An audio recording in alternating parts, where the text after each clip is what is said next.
Hey guys, welcome back to the Ice Project. Happy 2025. Officially settled here in the Gold Coast, so the Ice Project's going to be filming a lot more. But I wish you guys all the best for the upcoming year. I'm excited about it. And yeah, let's start. Roll the intro.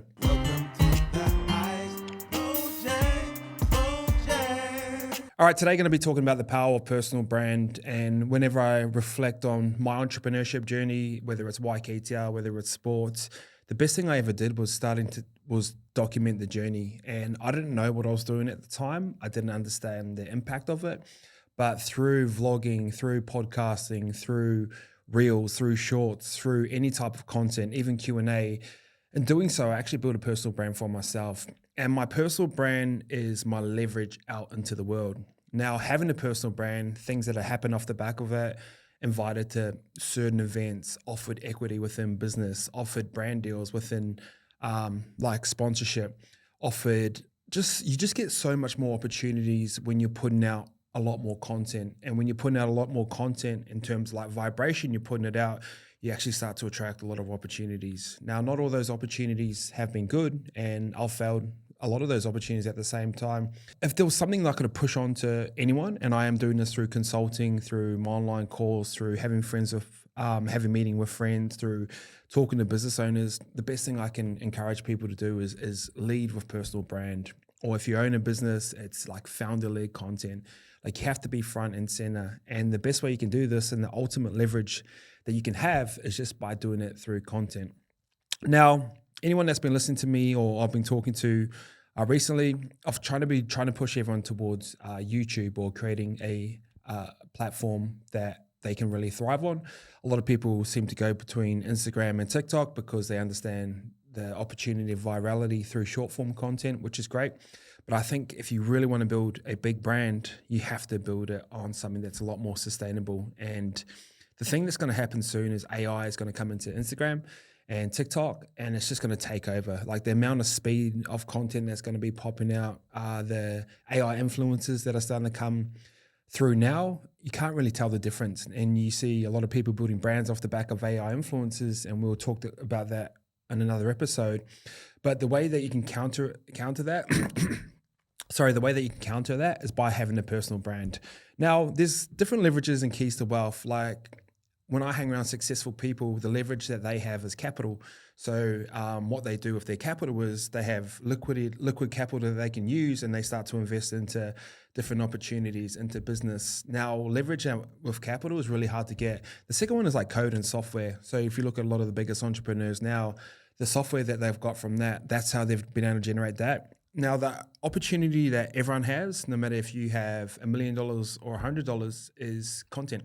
And building a personal brand through content, picking a platform, picking a niche, we'll talk about that a little bit later, and just making as much content as humanly possible. Now, if you look at someone like Facebook and Facebook and Mark Zuckerberg, like a lot of times he was behind the scenes, now he's sort of front and center.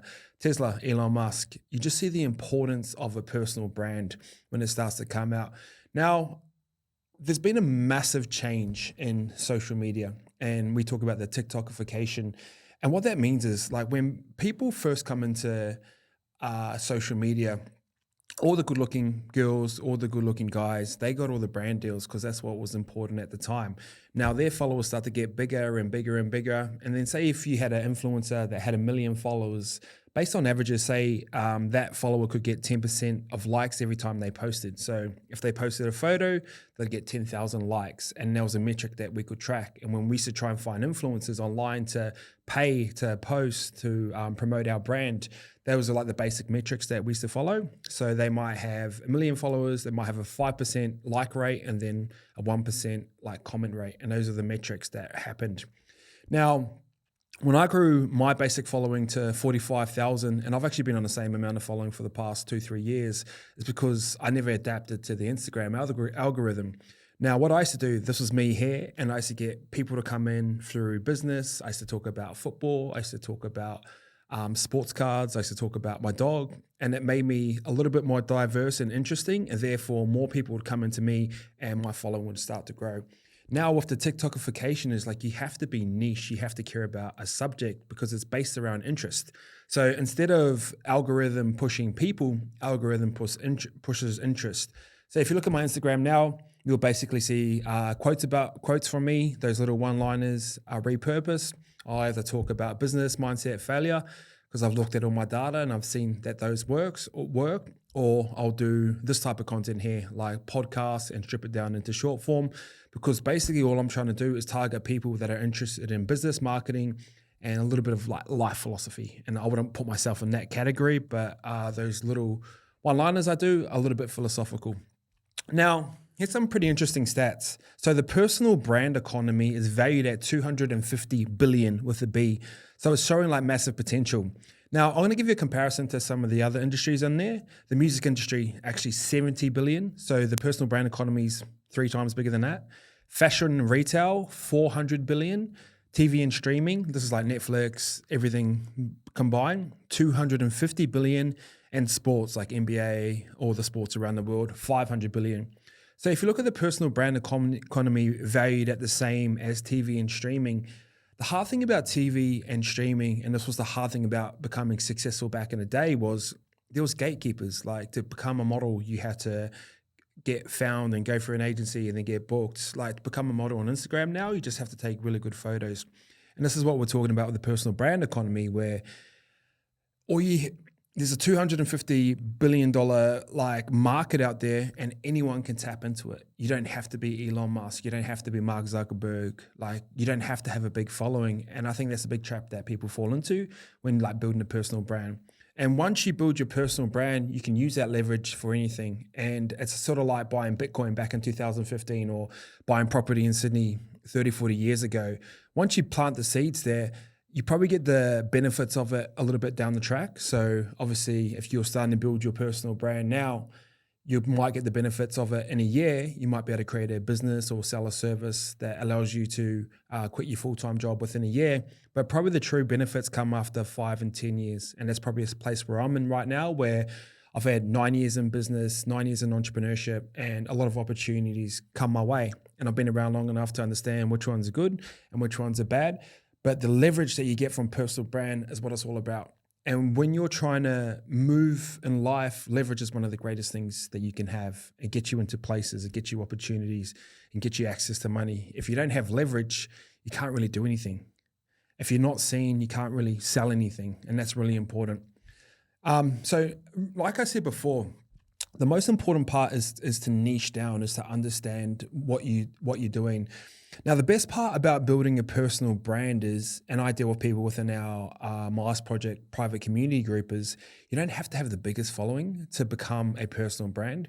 Even if you have 1,000 followers or 5,000 followers, that's enough of a market for you to transfer into a full-time job. And there's a great book from Kevin Kelly. It's called 1,000 True Fans. And this is how I like to position it is, if I can get 1,000 people to care about what I do, and I can get each of those 1,000 people to pay me $100 per year, that could be a subscription-based model where they pay me $8 a month. If I can get 1,000 people to care about that, therefore I can make $100,000 a year.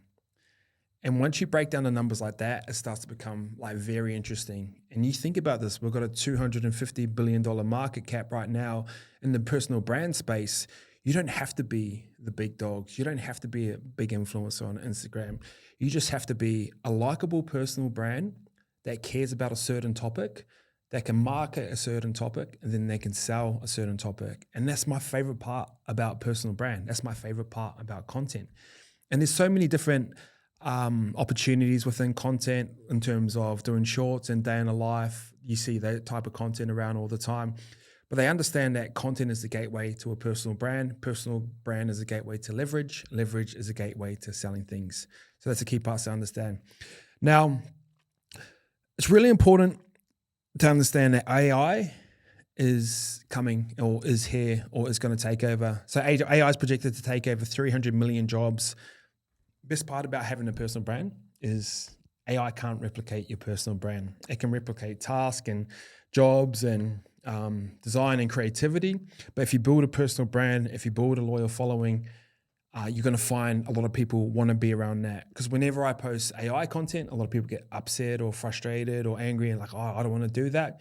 Now's a big time for you to focus really on your personal brand because it's authentic. People still want to follow people. even AI is coming, and I'm going to be a fan of AI because I feel like it makes my life so much easier. But building a personal brand is a key for the next phase of that. So yeah, that's a wrap on the podcast. All on what I'm trying to say here is build a personal brand, make content, find something that you're passionate about, find a market that you can market to, and sell a product or service. Now remember, the benefits of a personal brand don't always happen straight away. They can happen over time, but focus on it, double down on it, learn how to build it, learn how to make content, learn how to make podcasts, learn how to make vlogs. Really important. If you look at a lot of content now, it's going to be based around podcasts. It's going to be based around vlogging on YKTR, and it's all pushing towards YouTube. I'm trying to be as authentic as possible so people can start to follow me, and then over time builds leverage and helps everything else in between. So that's the game plan.